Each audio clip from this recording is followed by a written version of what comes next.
आचार्य पूज्यपाद स्वामी ने चैत्य वंदना के रूप में चैत्य भक्ति लिखी है। यहाँ पर चैत्य का अर्थ जिन बिंब जिन प्रतिमा से लिया गया है।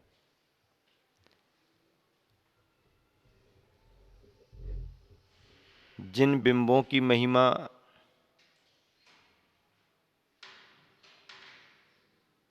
परिणामों की शांति में, परिणामों की विशुद्धि में, निर्मलता में कारण बनती है। मनोवैज्ञानिक तथ्य ये है कि हम जिस प्रकार के आकार प्रकार को, रूप को, अवस्थाओं को बार बार देखते रहते हैं, उन जैसा बनने का भाव अपने मन में आने लगता है। इसलिए कहा जाता है कि बीतराग जिन प्रतिमाओं की वंदना करने से, बीतराग जिन प्रतिमाओं के प्रतिदिन दर्शन करने से हमारे मन पर बीतरागता का संस्कार आता है।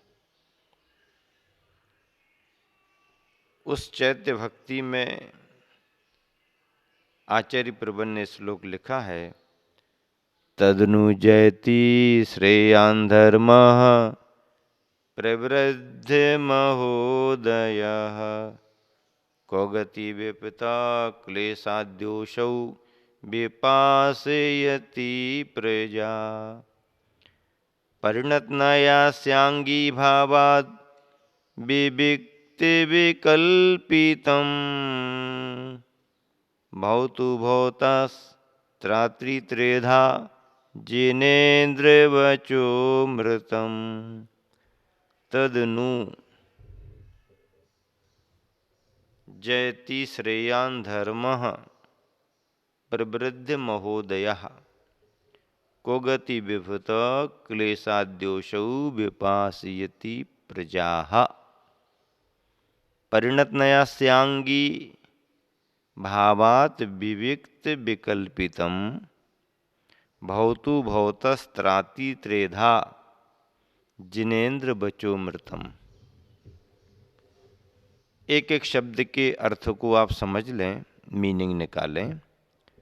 तदनु इसके बाद, यह श्रेयान जो श्रेष्ठ हैं, प्रवृद्ध महोदयः जिसका अभ्युदय बड़ा हुआ है, अभ्युदय वैभव बड़ा हुआ है, तथा जो प्रजा प्रजा को कुगति विपत क्लेशात कुगतियों के कुमार्ग रूपी क्लेश से, कुगतियों के कुमार्ग रूपी क्लेश से विपासयति छुड़ाता है। क्या करता है?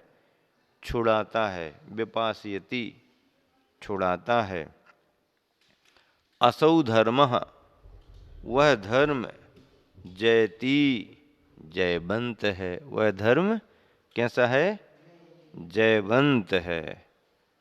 परिणत नयस्य विवक्षित नय के, परिणत नयस्य विवक्षित नय के अंगीभावात स्वीकार करने से, विवक्षित नय के अंगीभावात स्वीकार करने से विविक्त विकल्पितम, विविक्त विकल्पितम विकल्प रहित, विकल्पितम विविक्त विविक्ते रहिते, विकल्प रहित अमृतम अमृतुल्य त्रेधा तीन प्रकार के जिनेन्द्र वचः जिनेन्द्र भगवान के वचन भवता संसार से त्रात्री भवतु रक्षा करने वाले हों। सारांश, इसके बाद जो श्रेष्ठ हैं, जिसका अभ्युदय बढ़ा हुआ है तथा जो प्रजा को कुगतियों के कुमार्ग रूपी क्लेश से छुड़ाता है, वह धर्म जयवंत है। विवक्षित नय के स्वीकार करने से, विवक्षित नय के स्वीकार करने से विकल्प रहित अमृत तुल्य 3 प्रकार के जिनेंद्र भगवान के वचन संसार से रक्षा करने वाले हों। पद्यानुवाद गुरुवर आचार्य ने लिखा है। क्या लिखा पद्यानुवाद में? जैन धर्म जयशील रहे नित। सुनो ध्यान से, सामने बैठ के सुनो अच्छे से। जैन धर्म जयशील रहे नित, सुर सुख शिव सुख का दाता। सिर सुख सुसुख का दाता, जैन धर्म जयशील रहे नित, सुर सुख शिव सुख का दाता। दुर्गति दुष्पथ दुखों से जो हमें बचाता है त्राता। दुर्गति दुष्पथ दुखों से जो हमें बचाता है त्राता। प्रमाणपन और विविध नयों से, प्रमाणपन और विविध नयों से दोषों के जो वारक हों।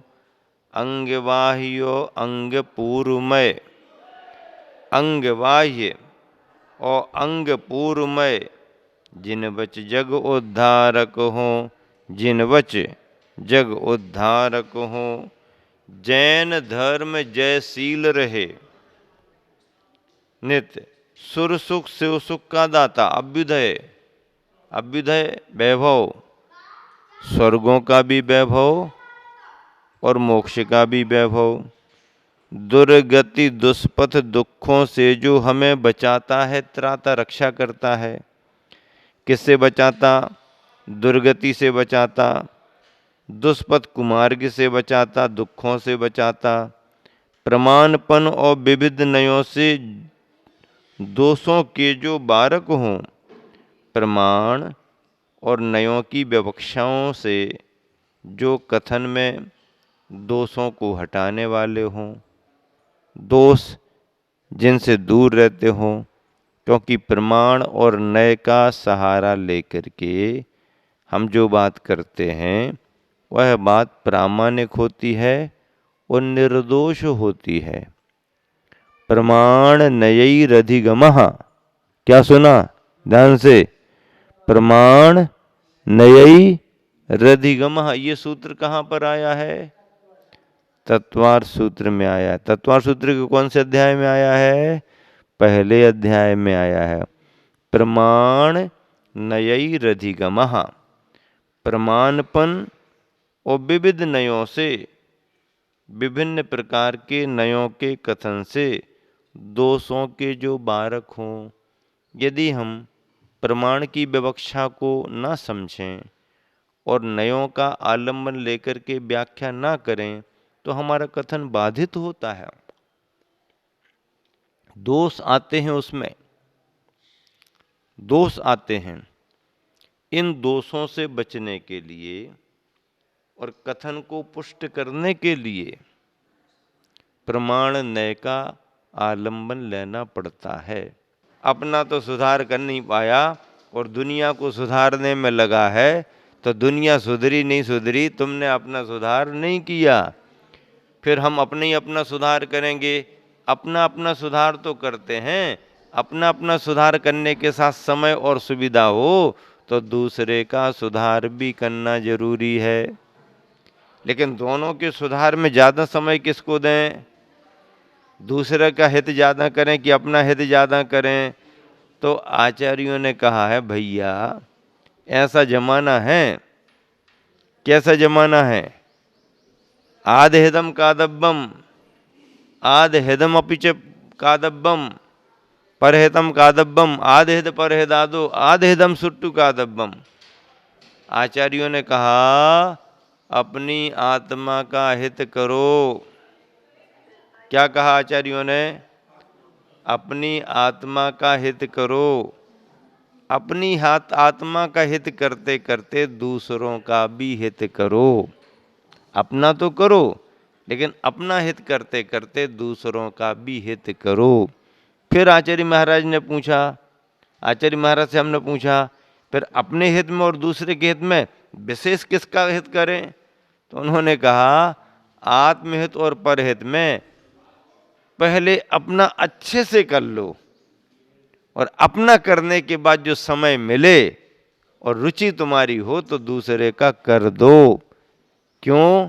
क्योंकि अपना हित करना सबसे पहले मोक्ष मार्ग में जरूरी है।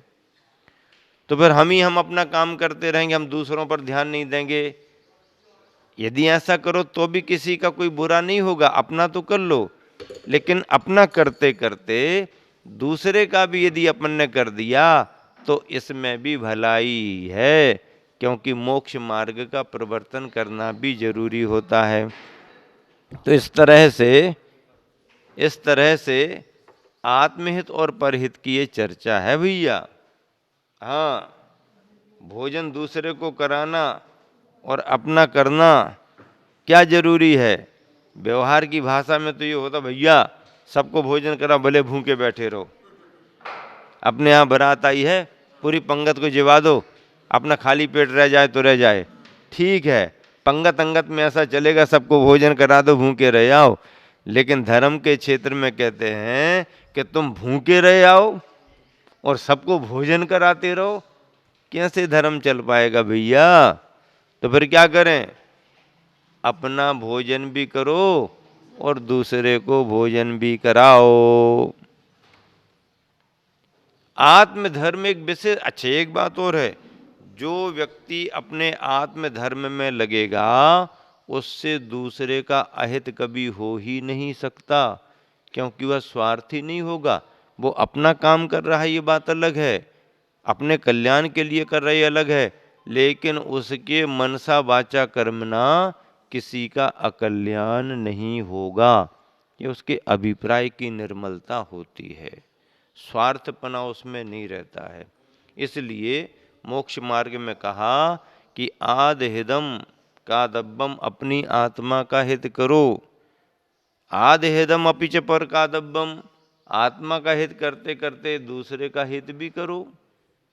फिर पूछा कि फिर दोनों में किसका अच्छे से करें?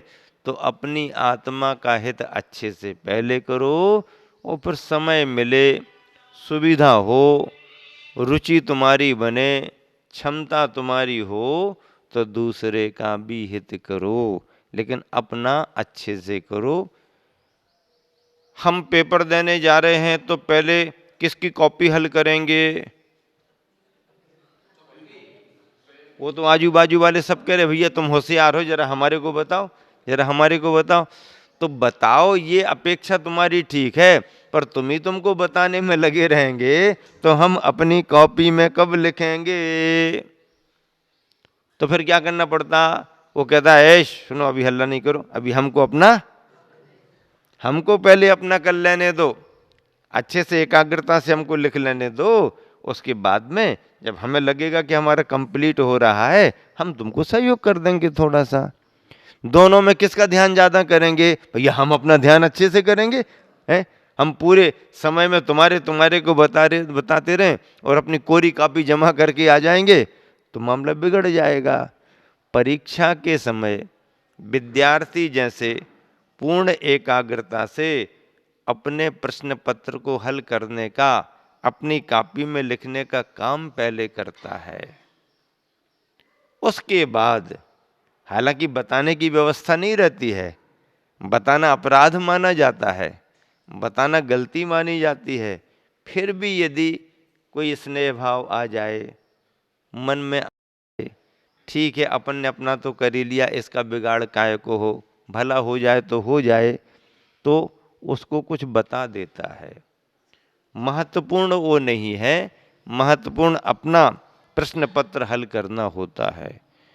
एक बात और है, बताने वाला तो कुछ भी बता सकता है, लेकिन सामने वाले को भी इतनी अकल तो रखना पड़ेगी कि नकल भी सही सही तो करे। नकल करने में अकल ज़्यादा लगाना पड़ती है, जबकि पढ़ करके जाए तो अकल कम लगाना पड़ती है।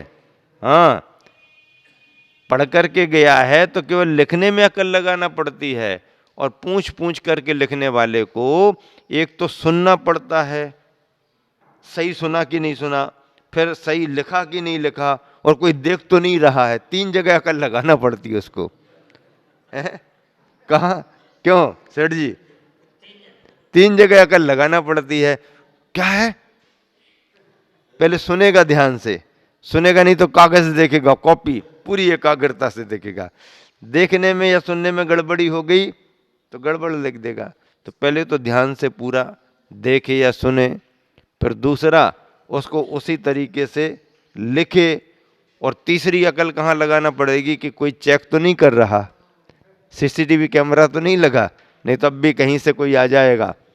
तो ये डबल डबल तिबल तिबल काम करना पड़ते।